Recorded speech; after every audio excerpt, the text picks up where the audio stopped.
Criselda Tividad from Team Courage of Tree of Life NBO. So, let me share my career background before I became a financial advisor. So, year 2014 po, nung nag-start akong maging employed bilang isang sales staff sa Toy Kingdom at na-assign ako sa SM North.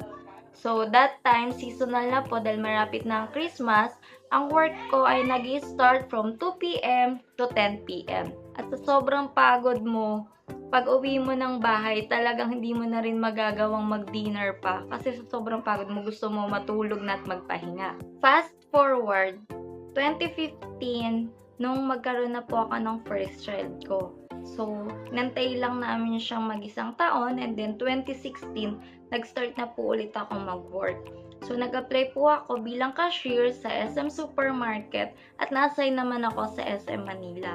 So, naging challenge din po sa akin yung pagbiyahe that time kasi sobrang layo ng branch na napag-assignan ko from dito sa bahay ko. So, naabot po ako minsan ng 2 hours para makabiyahe. So, bali 4 hours yon papunta at pabalik. At naisip ko na tumigil na lang din dahil na-realize ko eventually na yung mga sahod ko pala, kung titignan ko at iisipin ko mabuti, is maliit lang pala yung naiuwi ko talaga. So, from minimum na wage, nasa 200 to 250 lang yung malinis na kinikita ko everyday. So, sabi ko, ang liit lang kumpara dun sa pagod at yung hassle na natatanggap ko at nararanasan ko everyday. So, I decided na wag na mag-apply or mag-work forever. Fast forward, year 2017 na malaman kong buntis ako sa second child ko. And then, naisip ko na kailangan ko na extra income para makatulong ako sa partner ko to support our needs. So, kakascroll ko sa Facebook, meron ako nakitang isang seller ng Uratex foam. Year 2018, after ko manganak, doon na nag-start yung Jolly Cows as online seller. So, marami na akong nakuha agad na clients dahil sa offer naming free delivery along Metro Manila, Bulacan, Cavite, basta sakop ng career namin. So, from 2018 to 2020, naging online seller ako ng foam. Pero, dumating yung time na tinamaan na ng pandemic. So, doon unti-unti, humihina na yung orders sa akin. Pero sabi ko, hindi ako pwedeng mag-stop. Kaya naman naisip ko na magtinda naman ng favorite ng mga clients ko, which is yung lasagna. Bukod sa lasagna, naisip ko rin magbenta ng macaroni, ang specialty ni nanay, which is the caldereta, vegan longganisa. Kaya talaga naman that time ay turmiple yung aking kita kesa nung nag-work ako sa field. Doon ko nasabi na mas okay pala mag-work at home na lang tapos online kasi mas madali ka makareach ng mga buyers or clients. Tapos, hindi mo pa kailangang umalis ng bahay at kasama mo pa yung family. Pero, pinalitan ko naman yung business ko, which is nag-ukay naman ako. So, from food business, nag-sell naman ako ng mga ready-to-wear clothes at mga ukay. So, nag-boom naman din siya dahil, syempre, ilan pa lang din naman yung nakakalabas. Pero, yung mga tao is tamad pa rin pumunta ng malls. At isa pa, nung nauso yung ukay that time, maraming nahook doon kasi mura compare pagbibili ka sa mall. Year 2021, nung may nangungulit na rin sa akin financial advisor para bentahan ako. So, naging interested naman ako, pero for some reasons, hindi niya ako napakuha or hindi ako nag-avail sa kanya. Maybe hindi pa will ni God or hindi pa ako capable that time. So, that year, nagkaroon ng hindi magandang pangyayari sa buhay namin. Nag-pass away yung father ko noong November 2021. So, after nun, nung pagpalit ng taon, 2022, same pa rin ang routine ko. Paniscroll pa rin ako sa Facebook kasi gusto kong makakuha ng mga pwedeng ibenta or makakuha ng idea para magkaroon uli ako ng business. And then, may nakita lang akong isang FB post ng isang financial advisor. Nag-inquire lang ako, nag-set ng meeting, and after nun, kumuha agad ako.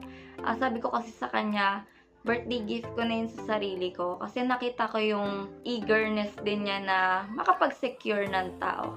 And that advisor ay ang unit manager ko na ngayon, which is si Ma'am Krisha. Naging believer talaga muna ako ng life insurance. And then, tinanong niya rin ako kung gusto kong kahit mag-part-time lang. So, sabi ko, sige kasi sayang yung income.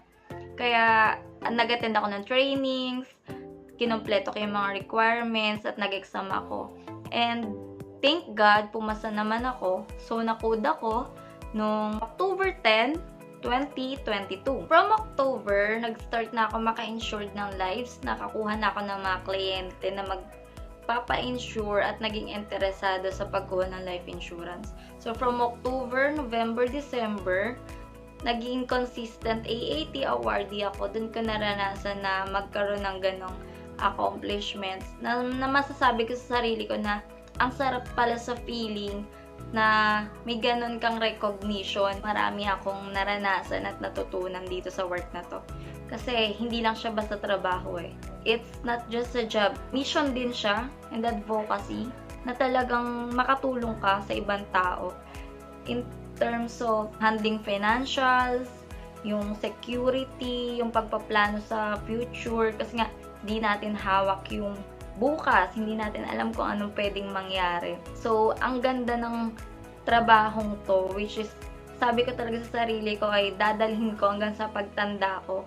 At pwede ko ring maipasa sa mga anak ko. Nagkaroon ako ng pinaka-major award for me, which is yung natanggap ko yung pagiging bronze medallion sa last quarter ng 2022. So, na-experience ko din umattend sa mga big events wherein makikilala mo yung mga successful na tao, successful na financial advisor, na sobrang ang gagaling, ang babae, sobrang humble, na nag-share pa ng mga tips and techniques nila para paano nila nagawang maging ganon. Dito ko naranasan yung makapunta ka sa 5-star hotel tulad ng Okada, dahil nagkaroon ako ng treat from my manager dahil sa pagiging bronze medallion ko for the last quarter of 2022 Nabilan ko yung sarili ko ng latest iPad 10th generation, 256GB in cash. Being a medallion, dito naranasan ko umattend ng ARGA, which is yung annual recognition na ginaganap nila every year. Umakyat ako ng stage. Sabi ko, hindi ko alam na aakyat pala ako ulit ng stage. Kala ko mararanasan ko lang yun yung habang nag-aaral pa ako dati. Sobrang sarap nun na mapapalibutan ka ng ganong klaseng circle of friends. Bilang mabuting isang financial advisor, mission ko or mission namin na talaga magpalaganap or madagdagan ng kaalaman ng bawat tao or kliyenteng kinakausap namin. Sobrang saya maging financial advisor dito sa Sun Life. Dahil dito, marami kong magandang naranasan at talaga masasabi kong brighter life. Sa mga co-advisors ko, ang masasabi ko lang po, huwag tayong susuko.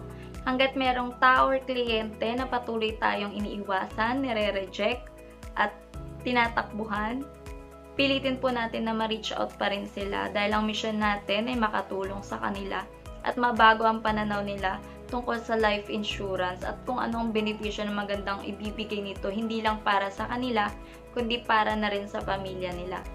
Kaya, co-advisors, laban!